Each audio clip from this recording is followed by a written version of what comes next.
Então, é a exposição ao risco, é o sacrifício que fará a diferença, que vai resultar, por exemplo, na condecoração do militar americano com a medalha de bravura. Essa mesma lógica orienta a concessão das medalhas de bravura nas polícias militares, por exemplo. Eu tenho companheiros, inclusive, que estão até assistindo agora, que um companheiro eu sei que foi agraciado exatamente com essa medalha por ter, durante um evento crítico, ter sido alvejado. Então, o que está em questão aí é o sacrifício da própria vida. Isso é nobre.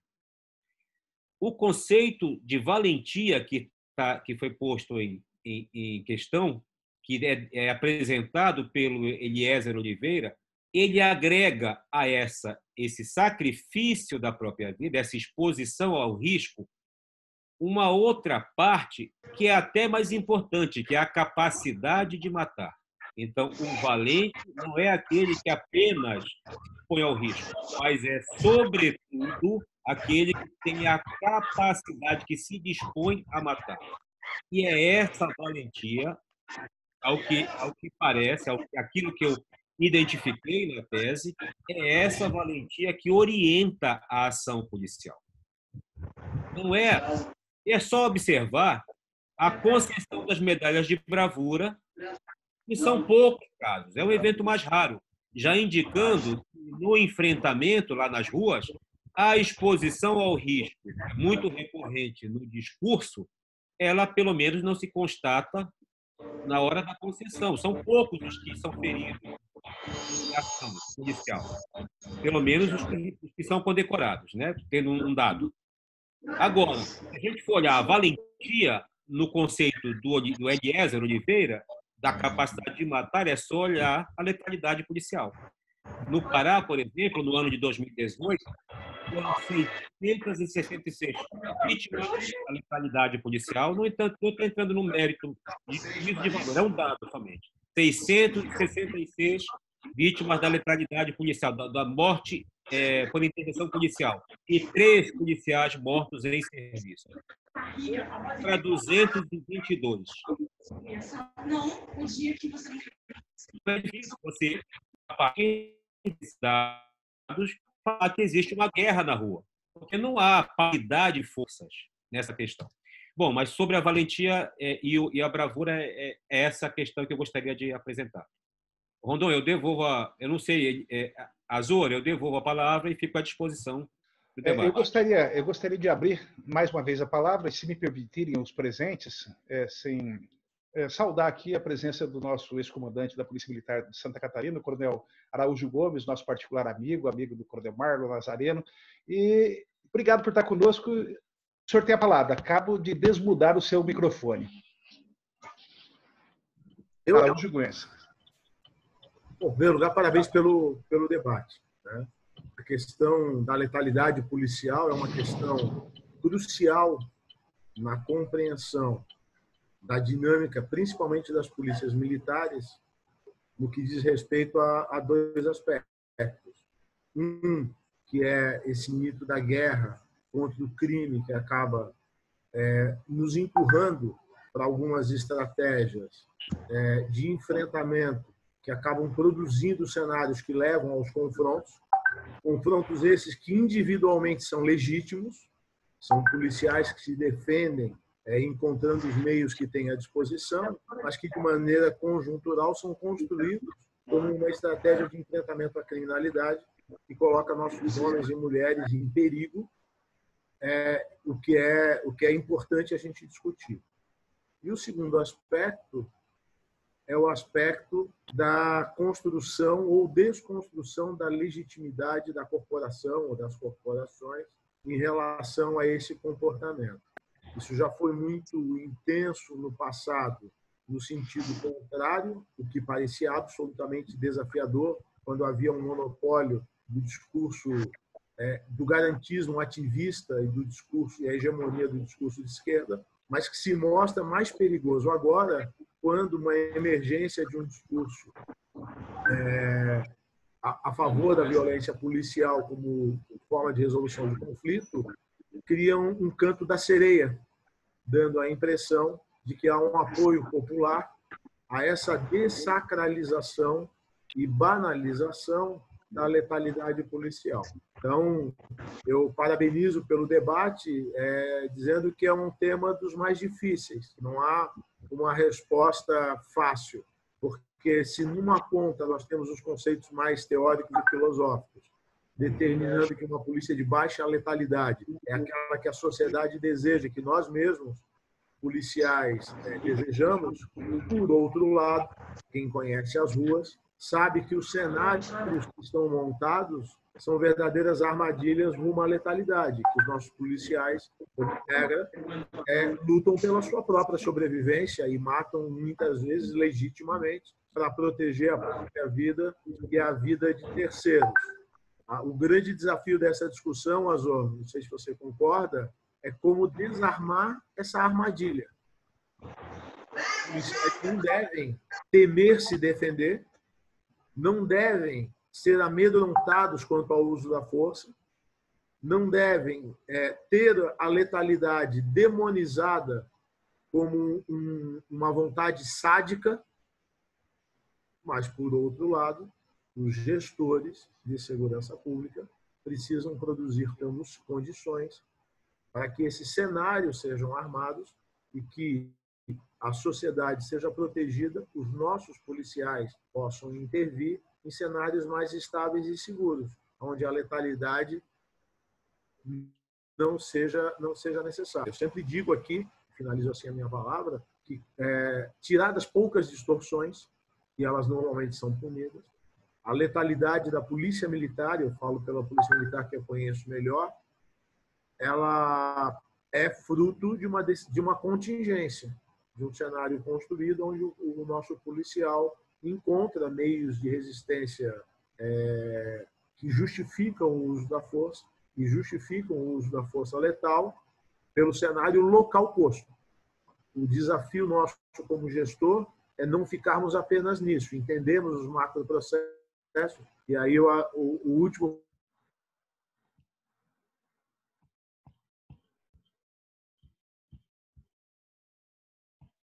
sentido. Como nós, pensadores e gestores de segurança pública, podemos desarmar esses cenários e oferecer aos policiais da ponta a oportunidade de intervirem com mais inteligência, com mais proximidade comunitária, sem perder resolutividade e capacidade de controlar a criminalidade, e, ao mesmo tempo, se percebendo que a letalidade, a nossa letalidade, faz parte do trabalho. Não é desejada, deve ser desarmada pelos gestores, mas não deve ser demonizada. Eu sempre dou um exemplo de que nós somos praticamente a única categoria policial que é punida pelo crime de hermenêutica.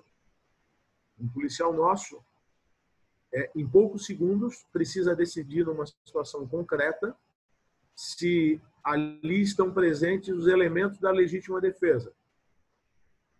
E, independente do resultado e da legitimidade disso, ele é tratado como um criminoso, investigado, aberto o processo. É como se um cirurgião em um plantão de pronto-socorro, a cada morte, tivesse que ir à delegacia com a sua equipe, com todos os seus instrumentos apreendidos, e se submeter a um processo criminal, né? Isso não acontece porque, em relação a ele, há dois pressupostos. O pressuposto da boa-fé e há o pressuposto da expertise técnica. E se imagina que, como regra, a letalidade desse cirurgião é um aspecto da sua profissão. E a medicina trabalha para que a letalidade dele tecnicamente reduza. Eu acho que, utilizando a linha do policiamento baseado em evidências, que vai buscar inspiração na medicina, nas metodologias policiais, é isso que nós teríamos que fazer. Trabalhar técnicas, equipamentos, conjunturas de intervenção, lógicas de controle de criminalidade e construção da paz social, que retirassem nossos policiais dessas armadilhas e tornassem esses cenários exceção onde nós teríamos plenas condições de entender, apoiar e proteger os policiais. Não sei se colaborei, Azor, mas eu continuo agora atento ouvinte, porque é um grupo que eu só de passar os olhos, percebi que é brilhante, né? Saúdo de maneira especial o Coronel Marlon ali, que é sempre uma referência, o Coronel Nazareno, que estava aqui em algum lugar, que foi meu professor por vários cursos, e foi meu comandante por um bom período, um período de ouro da Polícia Militar. Tá bom? Obrigado. Comandante Araújo, obrigado, sempre eloquente, sempre conseguindo concatenar elementos muito, muito contributivos com o debate e colocando-os um a um numa linha de raciocínio lógico que derruba qualquer tese contrária. Meus parabéns pela lucidez, especialmente pela comparação que fez agora essa profissão tão espinhosa que é a profissão policial, a profissão dos servidores da área de segurança pública, no que toca aos questionamentos não existirem tão fortemente em relação, seja aos desvios, seja às necessidades de intervenções um pouco mais profundas por parte deles.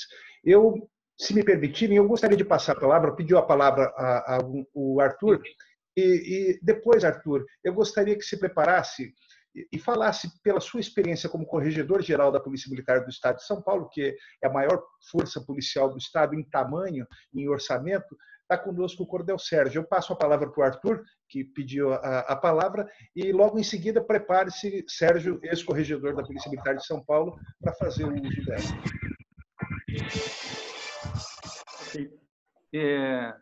Bom, eu pedi a palavra para corroborar com os argumentos que o Coronel Araújo colocou, né? Primeiro, a comparação com os médicos é muito feliz, Coronel. Eu escrevi um livro, algum tempo atrás, sobre a deontologia do trabalho policial, né? Toda profissão tem um código deontológico, né? E o melhor jeito de saber se o policial agiu bem ou mal, né? A lei não é muito clara sobre como o policial deve agir. A lei diz o que é crime e o que não é crime, mas ela não diz como o policial deve intervir, né?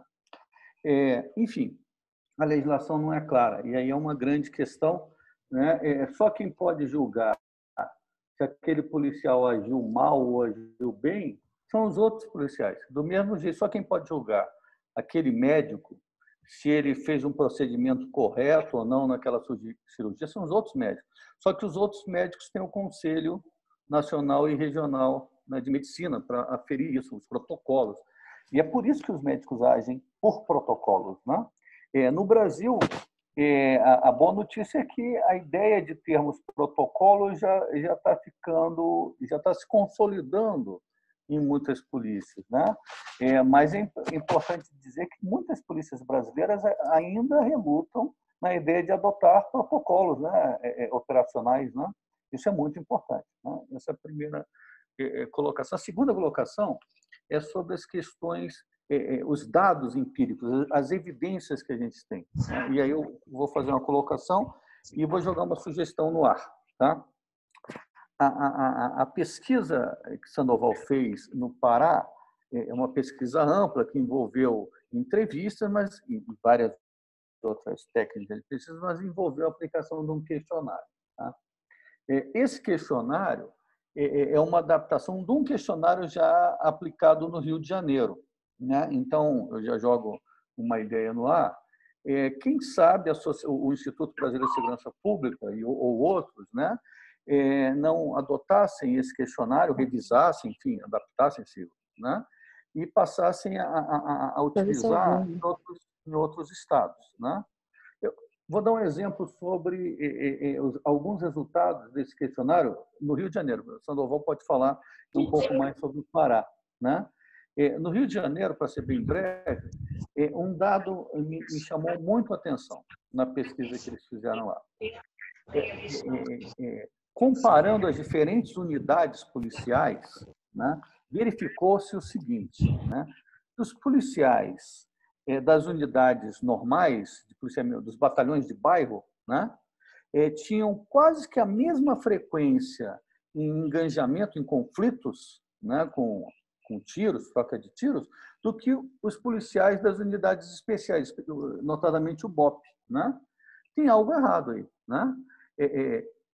o BOP certamente é preparado para isso, né? Enfim, ou deveria ser preparado em treinamento, em equipamentos, etc. Né? O que chama atenção nessa pesquisa lá no Rio de Janeiro é que o policial do batalhão do Meier, do batalhão de Niterói, enfim, né? Ele tem quase que a mesma frequência de situações, né, perigosas, etc. Obviamente, isso põe em risco a vida dele e a vida do cidadão.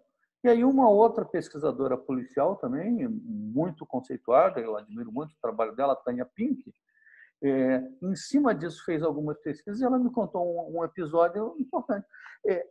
Na medida que a polícia, no caso do Rio de Janeiro, tinha gratificação para que os policiais se enganjassem em troca de tiros ou apreendessem armas, ela constatou várias situações com policiais sem a menor, mal equipados, com baixo treinamento, se enganjando em situações, né, desse tipo. Ou seja, são elementos muito importantes para quem vai tomar a decisão, né, de como vai pensar o emprego, né, do seu policiamento. Enfim, tem vários outros elementos que chamam a sua atenção dessa dimensão, digamos, das diferenças entre as unidades e que chama a atenção. Né? Arthur, muito obrigado. Obrigado pela contribuição e bem na linha do comandante Araújo, que acho que tocou numa questão bastante sensível. Eu pergunto se está disponível entre nós aqui o Sérgio, ex-corregedor da Polícia Militar de São Paulo, gostaria que falasse. E, em seguida, já peço a todos, enquanto ele se prepara, Coronel Sérgio, ex-corregedor-geral da PM de São Paulo, eu gostaria que aqueles que quiserem a palavra, lá embaixo, na sua tela, tem reações, né? Põe um sinalzinho de uma mão lá, a gente já passa a palavra diretamente. Quem estiver falando já passa para o próximo, ok? Sérgio, com a palavra. E depois o Gleidson, por favor.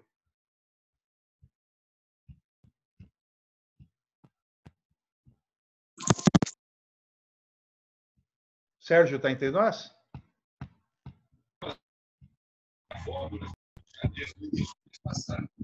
Cadê o Sérgio? Sérgio está entre nós? Gleidson, enquanto o Sérgio se organiza, por favor, Gleidson.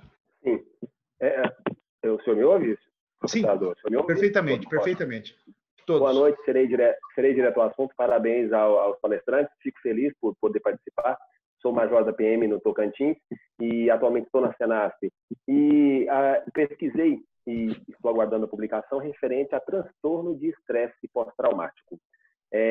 A pesquisa está em cima de situações de confronto armado, uso da força policial e confronto armado, e o transtorno de estresse pós-traumático.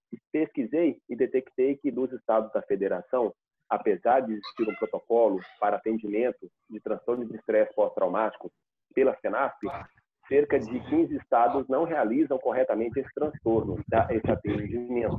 O que acontece? Faz com que o policial ele receba, sim, elogios, bravuras, promoções, méritos, tapas nas costas, e a gente acaba esquecendo do profissional de segurança pública. Então, assim, apesar de a resposta ser um pouco óbvia, né, mas eu gostaria que os debatedores, os palestrantes, falassem um pouco sobre esse prejuízo causado ao profissional de segurança pública nesse enaltecimento da bravura, como foi falado aí, né, da bravura, da coragem, e a instituição esquecendo de trabalhar o transtorno de estresse pós-traumático. É isso.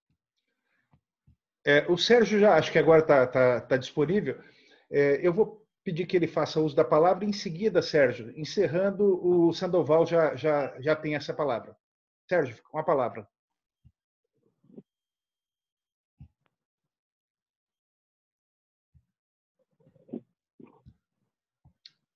Sérgio? Sérgio, com a palavra.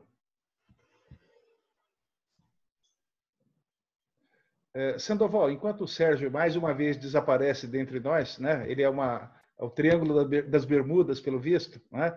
Sérgio está meio perdido aí. Sérgio, está vivo? Um sinal de vida, Covid. Sérgio, acho que foi atacado pelo coronavírus por alguns instantes. Estou vendo o Castro aqui, um abração, Castro, com esses alto-falantes lindos aí. Gleidson, obrigado pela sua contribuição, obrigado por você estar sempre conosco aqui, seja um associado nosso. É um prazer tê-lo conosco, sempre simpático, aí do distante, não tão distante, mas distante Tocantins, né? No centro do nosso país.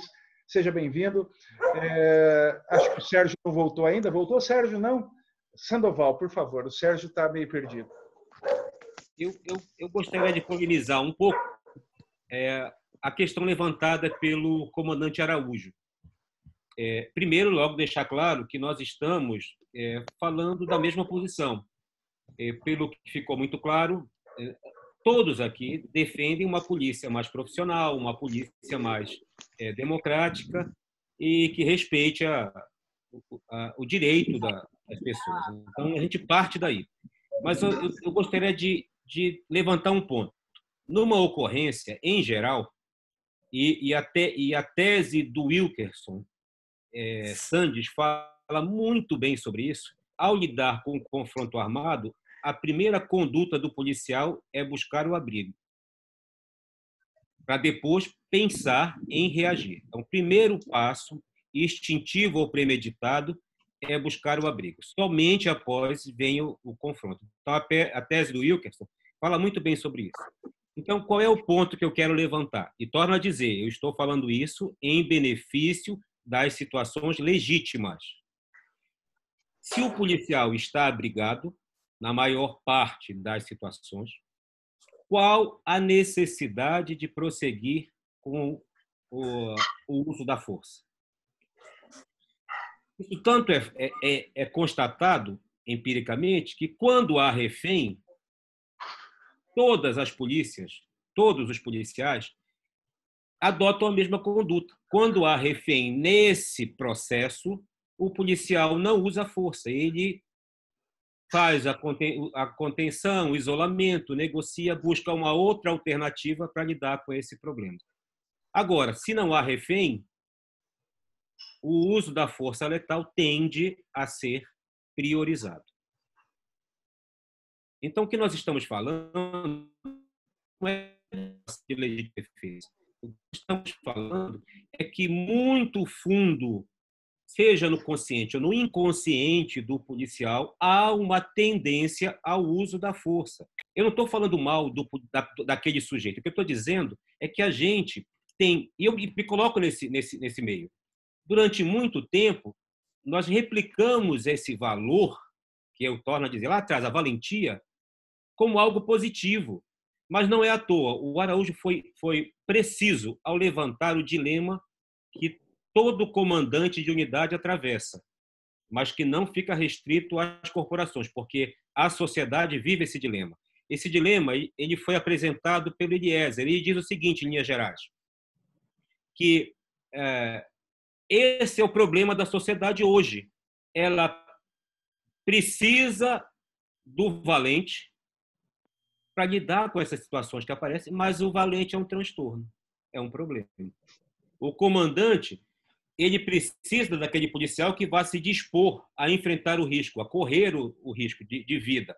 Agora, em geral, o indivíduo que se dispõe a arriscar sua própria vida, em geral, tem pouca estima pela vida do outro. Então, ele já se dispõe a arriscar dele. A do outro, segundo Eliezer defende no conceito dele, a do outro também não há muito valor. Mas o comandante depende desse homem. Então, esse é um problema. Como procurar agir nessa questão? Eu acho que o Araújo também sinalizou, o Arthur completou. As condições de trabalho. Quanto melhores forem as condições de trabalho, equipamentos de proteção, técnica, organização, menores vão ser as situações que vão depender desse valor, da bravura ou da valentia, que seja. Então, você tem que criar essas condições para que o indivíduo não precise se arriscar ao extremo. Aí, sim, o comandante vai ter a possibilidade de escolher indivíduos que não são tão disponíveis à valentia. Ele não vai precisar tanto disso se os meios estão lá. Então, eu penso assim. Os protocolos que foi falado pelo Arthur, eu tenho um pequeno detalhe. A Rotan, que despontou na pesquisa, na letalidade, que tem na sua tropa policiais exemplares, eu comandei a Rotan, eu sei desse detalhe. ela tem protocolos. No meu comando, esses protocolos foram instituídos, protocolos que foram construídos a exemplo do que existe no Mato Grosso, a exemplo do que existe nas demais corporações. Esses protocolos, eles estão lá, são seguidos, em geral, pelas guarnições que querem andar de acordo com a ação legítima. Mas eles também são burlados por aquelas guarnições que não querem seguir essa linha. Bom, e só para encerrar, o ponto que o Gleidson falou sobre o adoecimento laboral, na tese há um caso de um policial que traz esses valores de casa, da valentia. Na polícia, isso é reforçado e ele mergulha de cabeça no combate à criminalidade, na guerra ao crime. E vai se destacando, e à medida que vai se destacando, vai sendo valorizado. O final dessa história, e é um dos motivos que me levou a escrever essa tese, é que esse indivíduo hoje está num hospital psiquiátrico, preso, por ter participado em tese, ainda não foi julgado, em tese de uma chacina. E esse é um caminho que não é mostrado para os policiais, que essa valentia ela tem efeitos colaterais. Ele pode ter a sorte de completar a carreira com sucesso, mas ele também, e em boa parte, pode acabar com consequências para a sua vida pessoal, para a sua vida conjugal, para a sua vida profissional que não aparecem nas conversas. A gente fica só na valentia, fica só no tributo à coragem do policial. Era essa parte que eu queria só polemizar. Não, e falando em defesa, justamente das ações legítimas. É isso, Azul, da minha parte.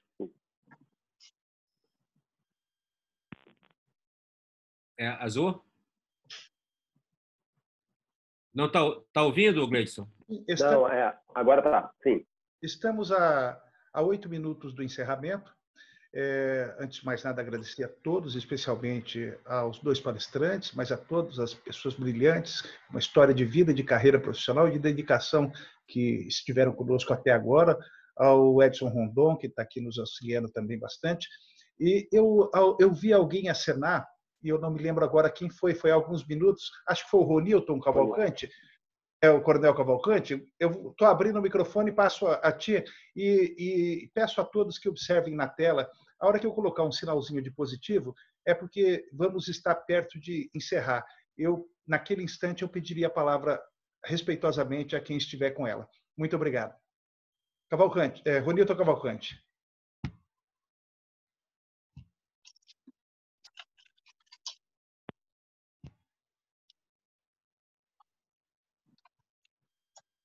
Entrei.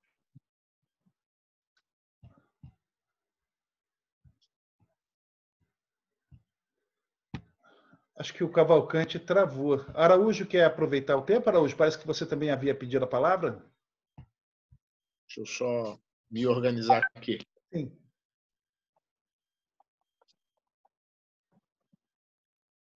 Meu microfone está aberto ou não? Está aberto, está aberto. Sim. Então tá. Não, na verdade, como fui provocado, não é que fui provocado, mas a discussão é muito boa. Na verdade, não foi nenhuma polemização. A gente convergiu, né, no que diz respeito a um terceiro nível dessa discussão, que são os 2 desdobramentos dessa cultura da letalidade que nós, gestores e estudiosos, não controlamos e que vira uma verdadeira armadilha para os policiais que nós comandamos. O desdobramento jurídico, porque há uma insegurança jurídica gigantesca em relação aos princípios jurídicos que defendem o policial nessas situações, quando ele está certo, e os desdobramentos em termos de estresse pós-traumático.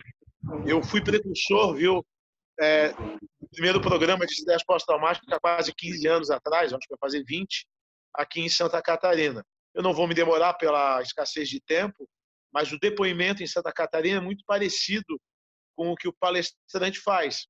Nós temos muitos policiais com problemas bastante graves ligados à saúde mental e que, durante muito tempo, por falta de um radar que capturasse esse nexo de causalidade entre o uso da força e os desdobramentos de saúde mental, acabaram sendo tratados como maus policiais. E aí eu acrescento, muitos desses policiais acabam alcoólatras, adictos, protagonistas de violência doméstica e acabam muitos, inclusive, expulsos da corporação por comportamentos que foram decorrentes dessa história de uso da força que acaba minando a saúde mental e gerando problemas extremamente graves. Sejam problemas crônicos, sejam decorrentes do estresse cumulativo desse comportamento, sejam os distúrbios do estresse pós-traumático decorrentes de incidentes críticos específicos, porque, na verdade, né, usando uma expressão, tanto o rato vai no moinho que um dia ele perde o focinho, né? Tanto a gente acaba se envolvendo em situações críticas que uma delas acaba desencadeando os distúrbios do estresse pós-traumático na sua plenitude, com toda a gravidade que isso traz. E eu acredito que sim, os protocolos são remédios bastante interessantes. Em Santa Catarina, há uma experiência com as body cam, as câmeras individuais que filmam a ocorrência, e um dia, se o Azor quiser, a gente pode fazer um debate só sobre isso, porque é um tema bastante polêmico. A implantação em Santa Catarina foi exitosa, mas não foi simples, por causa da cultura do segredo profissional e de outras questões que envolvem essa cultura de sigilo, principalmente dos times táticos, né? Quem comandou tático, quem foi para a rua sabe disso, mas que representa uma disposição do policial que ignora os riscos a qual ele está submetido. E nós sabemos que muitas vezes o nosso policial que atua, sim, de uma maneira construída pelo cenário e pelas mentalidades, pelo panteão de valores e ética que nós temos, acaba empurrado ou tutoriado até um desfecho mais crítico, ele ignora que o mesmo comandante que o empurra é incapaz de defendê-lo, dependendo da situação. E isso é um problema, inclusive ético-moral, que deveria ser abordado com mais frequência em relação aos comandos. Mas parabéns, Azor, um grande encontro. Pena que eu não peguei desde o início, mas eu prometo que no próximo estarei 5 minutos antes. Né? Meu pai me ensinava que missa se espera na porta da igreja para a porta abrir. Né? E eu acho que na próxima eu vou estar aí.